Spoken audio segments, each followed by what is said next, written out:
నాకు ఈ ప్రపంచంలో అన్నిటికంటే ఎక్కువ రాజేనండి. ఆ రాజు కోసమే నేను ఫైట్ చేస్తున్నాను. వస్తాడో రాడో తెలీదు, వస్తాడని నమ్మకంతో ఫైట్ చేస్తున్నాను. నా ప్రేమ నిజమైతే వస్తాడు అన్న ఒక హోప్తోనే ఉన్నాను. అలాంటి ఒక టైంలో నేను వచ్చి ఫైట్ చేస్తుంటే రాజని నేను చూడాలో, లేకపోతే ఇటు సొసైటీ చేసే మాటలకి చూడాలో, థంబ్నెయిల్స్ చూడాలో, కమెంట్స్ చూడాలో, ఇవన్నీ నేను తట్టుకోలేకపోతున్నాను. దీనికి తోడు ఈ లాయర్ నేను మాట్లాడిన మాటలకి వాళ్ళ పేరెంట్స్ అప్రోచ్ అయ్యారంట. మరి వాళ్ళ పేరెంట్స్ త్రూ చూస్తున్న లాయర్ మరి నాకు ఎందుకు నిన్న మాట్లాడారు, ఇవాళ పొద్దున సపోర్ట్ ఎందుకు లెటర్ నన్ను సేవ్ చేయాలని మాట్లాడారు, ఇప్పుడు ఇందాక వీడియోలో మరి నన్ను తిడుతూ మాట్లాడుతున్నారు. ఒక హాఫ్ అన్ అవర్లో ఒక మనిషి మైండ్ సెట్ అలా మారుతున్నప్పుడు ఇంత బాధపడుతున్న నేను నా మైండ్ సెట్ ఎందుకు డిప్రెషన్లోకి వెళ్ళనండి? 10 సంవత్సరాల నుంచి ఒక మనిషి పొద్దున లెగిస్తే సాయంత్రం నా లాస్ట్ చూపు అతను అవుతాడు. ఇంట్లో ఎంటీ ఇల్లు అయింది నా హౌస్. ఫస్ట్ కంప్లైంట్లో మీరు రాజ్ తరుణ్ పైన చర్యలు తీసుకోకుండా తను నాతో కలిసి ఉంటే చాలు అని అన్నారు. సెకండ్ కంప్లైంట్లో తను నన్ను ఇల్లీగల్గా ఇట్లా వాడుకుని వదిలేశాడు అంటున్నారు. ఇప్పుడు కూడా మీరు రాజ్ తరుణ్తో కలిసి ఉండాలని అంటున్నారు, మళ్ళీ పోలీస్ కేసులు పెడతా ఉన్నారు. కలిసి ఉండాలని పోలీస్ కేసు పెట్టడం కాదండి. పోలీస్ కేసు ఫస్ట్ నేను మాల్వి మల్హోత్రా వాళ్ళ తమ్ముడి పైన పెట్టాను. నన్ను బెదిరించారు. అది కూడా ఇంకా కంప్లైంట్ ఒక్కసారికి రాలేదండి. ఇప్పుడు వాళ్ళు ఉన్న 6 మంత్స్ అంటే నాకు విషయం తెలిసిన 6 నెలల తర్వాత ఇంకా నేను భరించలేక బయటికి రావడం జరిగింది. ఆ స్టేజెస్ ఎలా దాటిందంటే ఇంకా లాస్ట్ మాకు తిండి కావాలని అడిగితే అతనికి ఫోన్ చేస్తే ఆవిడ ఎత్తడం కానీ, మా పరిస్థితి మేము చెప్తే ఆవిడ వెయ్యమని చెప్తే అతను డబ్బులు వేయడం, అది ఇంకా పీక్స్కి వెళ్ళిపోయింది. ఇప్పుడు మీ అందరికీ నేను ఓపెన్గా ఎక్స్ప్లెయిన్ చేయాలంటే రోజుకో విషయం బయటకు వస్తుంది. ఆ బయటకు వచ్చిన విషయం కూడా రోజుకొక ట్విస్ట్ అని మీరు వేస్తుంటారు. ఇది ఒక్క రోజుది కాదండి, సంసారంలో ఇంకా అందరికీ జరిగినట్టే జరుగుతాయి. అండ్ ఆ మనిషి కావాలి అని అడిగాను నేను, అంతే. ఇప్పుడు పలానా రాజ్ తరుణ్ పైన కంప్లైంట్ పెట్టాలనలేదు, మాల్వి మల్హోత్రా పైన వాళ్ళ తమ్ముడి పైన పెట్టాను. వాళ్ళిద్దరితో నీకేం సంబంధం అన్న దగ్గర అఫ్కోర్స్ రాజ్ పేరు చెప్పాలి.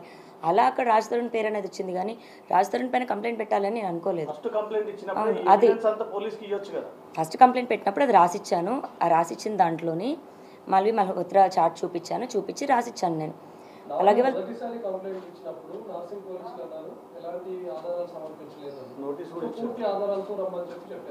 సెకండ్ టైం మీరు వెళ్ళినప్పుడు ఆల్మోస్ట్ 150+ ఫోటోగ్రాఫ్స్ ఎవిడెన్స్ అన్ని కూడా మీరు సబ్మిట్ చేసినట్టుగా తెలుస్తుంది. ఇప్పుడు నార్సింగ్ పోలీసులు ఏ విధంగా వ్యవహరిస్తున్నారు? రాజ్ తరుణ్ని కాంటాక్ట్ అవుతున్నామని ఏమైనా చెప్తున్నారా? రాజ్ తరుణ్ పైన కేసెస్ పెట్టామని ఏమైనా చెప్తున్నారా? రాజ్ తరుణ్ని అదుపులోకి తీసుకుంటామని అసలు నార్సింగ్ పోలీసులు ఏం చెప్తున్నారు? నేను ఫస్ట్ కంప్లైంట్ పెట్టినప్పటికీ ఈవినింగ్ 7-8 అయిపోయిందండి. సో నాకు రిసిప్ట్ ఇవ్వడం కానీ అవేమీ జరగలేదు. అఫీషియల్గా నేను రిసిప్ట్ కలెక్ట్ చేసుకున్నాక పోనీ ఎఫ్ఐఆర్ అన్నది దానికో ఎవిడెన్స్లు అన్నది ఇస్తాము. రెండో రోజుకి తెల్లారుజాము నుంచి మీడియాలో ఎలా వచ్చిందో మీ అందరికీ తెలుసు. ఆ డే నాకు బయటికి రావడానికి అంతా కూడా నేను ప్రిపేర్డ్ లేను. ఫస్ట్ నేను మీడియా ముందుకి అంత ప్రెస్ మీట్, ఇప్పుడు ఇంత ప్రెస్ మీట్ వచ్చినప్పుడు కూడా నేను ఎలా వణికాను అన్నది మీ అందరికీ తెలుసు. నేను కెమెరాస్కి అంత అలవాటు లేదు నాకు. అండ్ ఇప్పుడు ఎవిడెన్స్లు 12 ఏళ్ళ ఎవిడెన్స్లు తీయాలంటే ఒక్క రోజులో నేను రెడీగా ప్రిపేర్డ్గా లేను కదండి. నాకు 1-2 డేస్ టైం పడుతుంది. ఆ 1-2 డేస్ టైం తీసుకొని ఎవిడెన్స్లు ఇచ్చాను. మీరు అడ్వకేట్ రాజేష్తో చాలాసార్లు కాల్ చేశారు, ఆయన ఫోన్ లిఫ్ట్ చేయలేదు. 20 నిమిషాల పాటు సుదీర్ఘంగా కేసు గురించి చర్చించాలని అంటున్నారు. చాలాసార్లు కాల్ చేయడం ఏం జరగలేదండి, ఒక్కటే కాల్ జరిగింది. అండ్ అతను నాకు ఫస్ట్ ఎవరు అప్రోచ్ అయ్యారు? ఫస్ట్ అప్రోచ్ అయింది తనే అండి. నాకు అప్రోచ్ అయింది కూడా మూవీ అని, మీరు యాక్టింగ్ అంటే ఇంట్రెస్ట్ అని అప్రోచ్ అయ్యారు. లేదండి నాట్ ఇంట్రెస్టెడ్ అని చెప్పాను. తర్వాత నేను అడ్వకేట్ అని చెప్పారు. కంటిన్యూ అవుతుంటే మీరు రాజ్ తరుణ్తో మాట్లాడి మధ్యలో లావణ్య అని ఒక ఆడియో బయటకు వచ్చింది. దాని మీద మీరు ఏం చెప్తారు? ఎప్పటిది అసలు ఆడియో?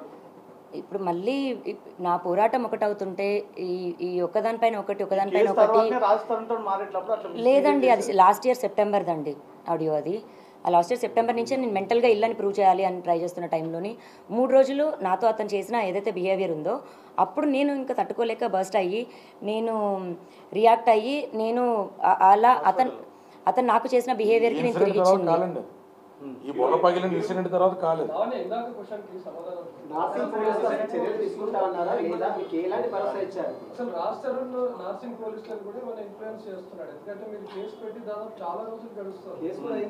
అది మీరు పోలీసులను అడిగితే బాగుంటుందేమో అండి.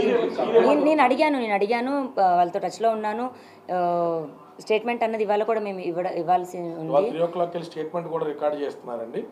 సోమవారానికి అతని మీద ఏం చర్యలు తీసుకున్నారనేటువంటిది, లేదా అతను యాంటిసిపేటరీకి కానీ క్వాషిక్ కానీ వెళ్తున్నాడు అనేటువంటి వివరాలు ఈ లోపల వాళ్ళు ఒక టీంని కాన్స్టిట్యూట్ చేస్తా అన్నారు.